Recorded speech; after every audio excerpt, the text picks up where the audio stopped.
Strap in, buckle up, and get ready to lay it on the line.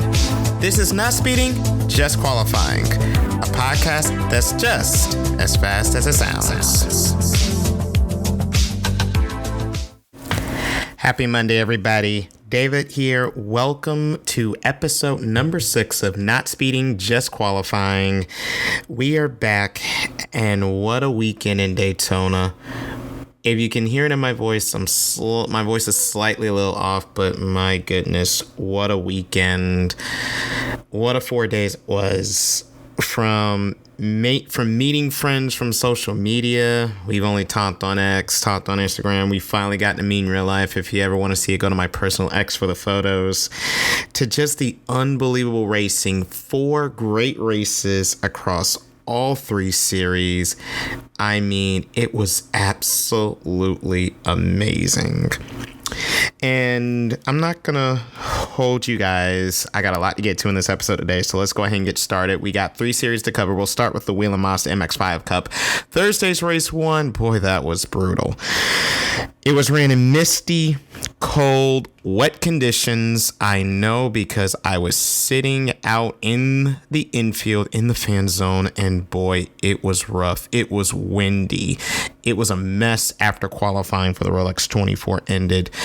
The field started to switch on rain tires. One of the dominating drivers, the pole sitter, he actually tried to go to slicks. He came in and changed slicks tires, thinking that the track conditions would improve. Unfortunately, they did not.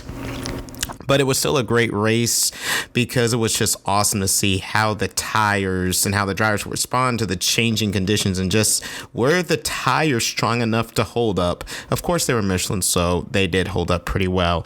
But coming out, the number 57, Tyler Gonzalez, taking the victory in race 1.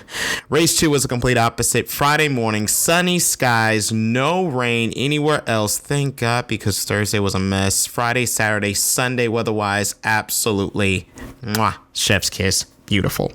However, the start of race 2 for the MX-5 Cup was anything but beautiful, as half the field was taken out before they even got to turn 1. NASCAR fans, you know this simply as the big one, and yes, it was simply that. 18 cars involved. I think they were under yellow for about half of the 45 minutes of that second race, but once they got restarted, it was absolutely a fun to watch the last 20 minutes. Drafting, bump drafts, slingshots, all over the place. Drafting was just a regular thing for the last 10 minutes of that race. And holding off the field to take race 2, Jarrett Thomas, driving for his own team, Jarrett Thomas Racing, picking up the victory in what was a very exciting 45 minutes. Yeah, we only got half of it because of the red flag, but either way, it was still an amazing race. I love the MX-5 Cup, especially at Daytona, because of how the track's set up, because how the cars are set up. You really can't get away from anybody. Even with that 1.5 mile long infield, you really can't find a way to get away from everybody. So I love the MX-5s. I call them the Hornets because those Mazda rotaries going around that track is just absolutely buzzing, literally. If you ever get to go on social media and find a video of those races, you'll see what I mean. But drafting, it feels like NASCAR in a way. That's not the reason I enjoy it, but boy, it's just so much fun to watch and see. But no, congratulations to Tyler and Jarrett on their wins over the weekend. They race next again at St. Pete, February 28th through March 2nd.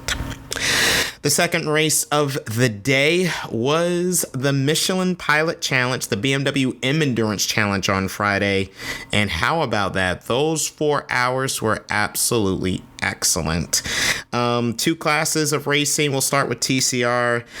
It was truly a battle of Hyundai Elantras, Brian Herta Autosport, their cars basically at the top, battling it out all throughout the day. And it came down to the 76 and the 33 Hyundais, both out of the Brian Herta Autosport camp. And emerging victorious, the number 76 Hyundai, Preston Brown, Dennis DuPont. in a classic race as those cars came side by side to the line. It was absolutely amazing. The only thing that was better was the equally compelling storyline out of Grand Sport, a titanic battle between Porsche, McLaren, and Ford in the final hour. And I got to talk about Michael Cooper. Had a little bit of gap to make up after his final pit stop. They changed tires, fell back behind, tried to get the tires up to temp, was aided by a yellow flag and a late restart in the final half hour. Cooper went into a fight with Jan Halen driving the RS1 Porsche Cayman, Billy Johnson in the Ford Mustang GT4. Those three went at it. After Cooper got around Johnson, it was just down to him and Halen, and they put on an epic last 10 minutes. Finally, with about 3 laps to go, Cooper found his way around Halen, side drafting the Porsche. That McLaren was just amazing on exit speed. Cooper with co-driver Moisey Uretsky went on to take the victory for accelerating performance in their McLaren 570 GT4. And what a dramatic race it was. After the race, I actually managed to get a couple of moments with Michael. Here is what he had to say fresh off his amazing last hour duel to victory at Daytona. I have the winner of the Michelin Pilot Challenge, BMW M Endurance Challenge at Daytona, Michael Cooper. Michael, congratulations.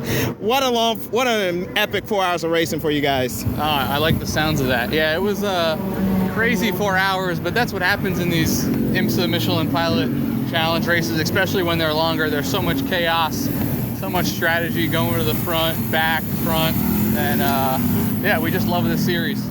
And I gotta talk about those last 45 minutes. That back and forth for you guys after that last pit stop. You guys lost a little bit of ground on the cold tires coming out of the pits. But take us through what was going through your mind. How did you keep yourself composed coming back so many times at the end? I've been doing this a long time, and so I know it's never over till it's over. There's always more time to fight, and so that last stint was going to be about surviving the restart and then just trying to do what we could and keep the car alive, keep the tires alive, and have something to fight with right for the last 20 minutes. Last word, Michael Cooper, Daytona winner. How's that sound? It sounds great. Second time. Michael, again, congratulations to you guys, and best luck for the rest of the season. Thank you. Michael Cooper, winner of the Michelin Pilot Challenge, BMW M Endurance Challenge at Daytona. Boy, say that 5 times fast. No Speeding, Just Qualifying podcast, post-race for the Michelin Pilot Challenge here at Daytona. Congratulations to Michael, Moisey, and the Accelerating Performance McLaren team on an absolute epic victory, and also to Brian Herta Autosport and to the team of Preston Brown and Dennis DuPont on their victories. And with that being said, that leads us to the granddaddy, the 63rd running of the Rolex 24 on Saturday. And if you missed that race on NBC, Peacock, USA Network, y'all missed a treat. 24 hours, all out, absolutely amazing racing. First 2 hours went caution-free, BMW led, and I was thinking in the grandstands, we might be on for a distance record. However, 13 cautions over the course of the next 22 hours kind of nixed that thought. But the races, all 4 of them, GTP, LMP2, GTD Pro and GTD, they all kept you on the edge of your seats throughout. A wreck during hour 8 took out some major contenders. Wayne Taylor Cadillac lost a car. United Autosports lost one of their 2 Oricas. Crowd favorite Path Motorsports Lamborghini fell to the wayside after heavy damage. Just couldn't get it fixed up. Paul Miller Racing, their 48 car got involved, and they became a subject of multiple things later on, trying to play winger to their sister car. They got in some trouble. Augusta Farfus of Brazil in particular drew the ire of one Tommy Milner at Corvette Pratt Miller Motorsports after trying to help teammate Connor DeFilippi early Sunday morning. But just a lot of action to keep you going. Porsche once the sun set, it seemed like they just took over the race. But don't let it be fooled. They had their challengers, BMW, and at the very end, Tom Blomqvist tried to get Meyer Shank Racing and their Acura into the fight. But Porsche Penske Motorsports could not be denied. Back-to-back victories for them. Victory for the number 7, the trio of Felipe Nasser, Nick Tandy, and Lawrence Van Thor. The winning team, 781 laps, 4,474 kilometers, or 2,781 miles. For Tandy and Venter, their first overall Rolex 24 victories. For Nasser, his second straight, as he was a part of the winning team a year ago. In LMP2, a rotating cast of characters exchanging the leads on Sunday morning in the final 6 hours. You had AF Course, so unfortunately they hit trouble in the final 2 hours of the race. You had Kraus-Strike, who was also a contender, but unfortunately Colton Herta had the car come from underneath him around 8 o'clock, hit the wall at the Western Horseshoe, hit the tire barriers, I should say, and unfortunately trying to get the car back, damaged it too much. That took them out of contention. United Autosports was there. PR1 Mathesian was there. Unfortunately, they hit problems early in the morning. But coming through to take the victory, the number 8 Tower Motorsports, Orica, John Ferrano, Sebastian Alvarez, Joit van Uitert, and Sebastian Bourdais. In GTD Pro, it looked like it was going to be a battle of German makes between Porsche and BMW. Rexy, the AO Racing number 77 defending series champions with Lauren Heinrich, Klaus Backeler, and Alessio Pecorello were right up there. However, they hit issues at the very end. And we mentioned a little bit about BMW struggles. The number 1 was still in it, but they also fell off as the race hit its final stages. So what looked to be a German battle morphed into a battle of American muscle between Ford and Corvette. And Ford emerged victorious, the first win ever for the Ford Mustang Dark Horse GT3 for Ford Multimatic Motorsports, the trio of Dennis Olsen, Frederick Vervis, and Christopher Meese coming out with the checkered flag and the number 65 Ford Multimatic Motorsports Mustang. Congratulations to that trio. A very hard-fought victory. And last but not least, GTD. Wright Motorsports from Paul, they looked to have it their way, but they also had a snag in the final hours. Aichan Guven did his best. They were 5th on the final restart. He got them up to 2nd. Just wasn't enough. And after contention from the Heart of Racing Aston Martin, the Winward Racing Mercedes, I won't say out of nowhere, but what a victory for AWA.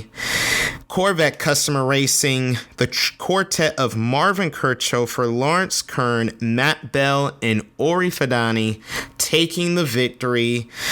And this victory was probably the most intriguing to me because if you watch the 2024 race, this team didn't even make it to the green flag without suffering mechanical issues. They couldn't even get out of their own way last year. They literally finished last in this race, literally worst to first in a year. And I think I found the perfect guy to express that. Orey Fidani literally is in a bridge of the worst to first story. After that agonizing start at the Rolex 24, he actually turned it around to win the Bob Aiken Award, which guarantees him an entry into this summer's 24 Hours of Le Mans. And now he kicks off 2025 with a class victory at the Rolex 24. I managed to catch up with Orey just outside of victory lane for a couple moments after the race, talking worst to first and those oh so agonizing final hours. Take a listen. David Lawrence here at Daytona National Speedway outside of victory lane. Orey Fidani, GTD Pro winner in the Rolex 24. First, Orey, congratulations. Thank you. I gotta start with this. Last year, you guys didn't even make it to the green flag. Yep. From worst to first, literally in a year. Yeah. How does that sound? Pretty awesome. Didn't get any better, dude. Honestly. So take us through the race. How amazing was the strategy? How amazing were your co-drivers? Just how did this come together? Everything was absolutely perfect and on point. I mean, from strategy, everyone did their part and drove perfectly. And the car was amazing, and just all came together. That's kind of how it happens.